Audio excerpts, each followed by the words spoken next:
Typecasting, in the simplest sense, is a way to alter a computer's interpretation of some data by implicitly or explicitly changing its data type, such as changing an int to a float or vice versa. To understand typecasting, we need to start with the basics, data types themselves.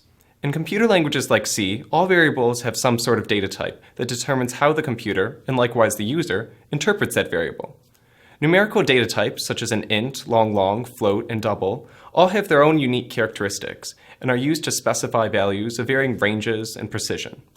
Typecasting allows us to take a floating point number like 3.14 and get the part before the decimal, 3 in this case, by casting it to an int. Let's take an example from the English language for a brief review of types and to see how typecasting can change the way we interpret a piece of data. For data, let's take the symbols here. I just refer to these carefully configured lines as symbols, but as somebody who knows the English language, you immediately recognize that they are, in fact, letters. You implicitly understood the data type. Looking at this string of letters, we can see two different words, each with its own meaning. There's the noun, wind, as in the wind blows outside, and there's the verb, wind, as in I need to wind my analog watch. This is an interesting example because we can see how the type that we assign to our data, either noun or verb, changes how we use that data, as the word wind or wind. Although a computer doesn't care about grammar in parts of English speech, the same basic principle applies. That is, we can change the interpretation of the exact same data stored in memory by simply casting it to a different type. Here are the sizes of the most common types on a 32-bit operating system. We have a char at 1 byte, int and float at 4 bytes, a long, and a double at 8 bytes. Because an int takes up 4 bytes, it will take up 32 bits when it is stored in memory as a binary series of zeros and ones. As long as our variable remains as a type int, the computer will always convert those ones and zeros from binary into the original number. However, we could theoretically cast those 32 bits into a series of Boolean types, and then the computer would no longer see a number, but instead a collection of zeros and ones. We could also try to read that data as a different numeric type, or even as a string of 4 characters. When dealing with numbers and casting, you must consider how the precision of your value will be affected.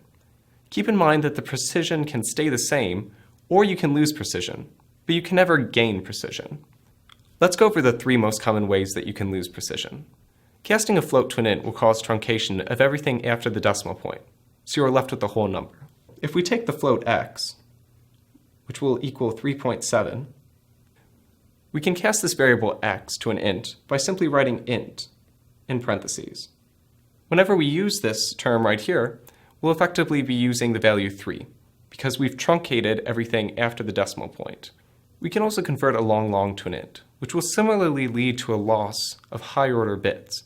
A long takes up 8 bytes, or 64 bits in memory, so when we cast it to an int, which only has 4 bytes, or 32 bits, we are essentially chopping off all the bits that represent the higher binary values.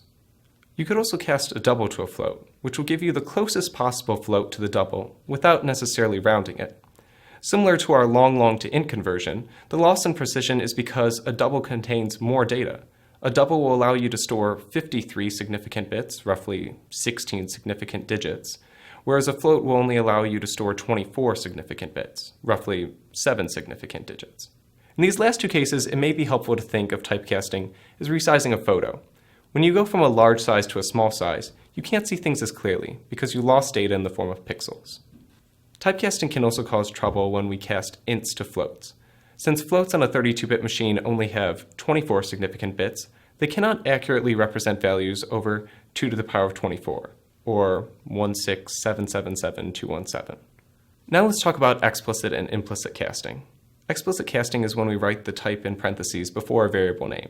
As in the example before, we wrote int in parentheses before our float variable x. In this way, we get the int value, the truncated value of 3.73.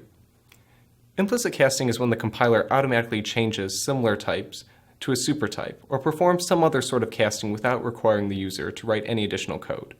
For example, when we add 5 and 1.1, our values already have types associated with them. The 5 is an int, whereas 1.1 is a float. In order to add them, the computer casts 5 into a float, which would have been the same thing as writing 5.0 in the first place.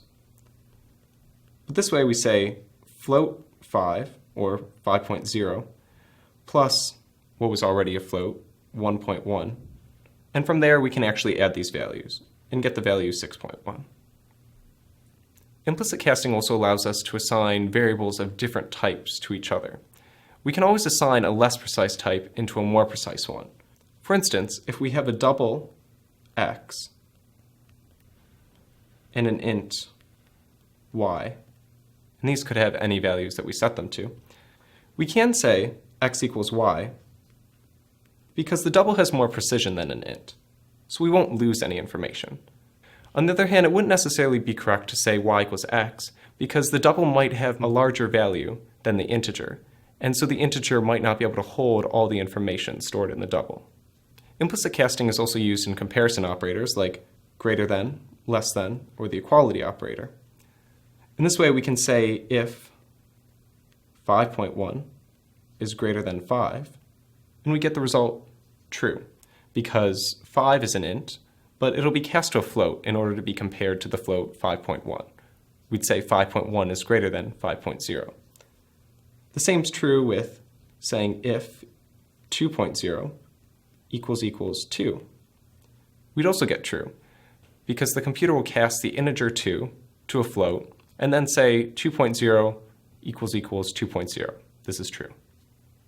Don't forget that we can also cast between ints and chars, or ASCII values. Chars also need to be reduced to binary, which is why you can easily convert between chars and their respective ASCII values. To learn more about this, check out our video on ASCII. When you take a moment to think about how data is stored, it begins to make a lot of sense. It's just like the difference between wind and wind. The data is the same, but the type can change how we interpret it. My name is Jordan Joswiak. This is CS50.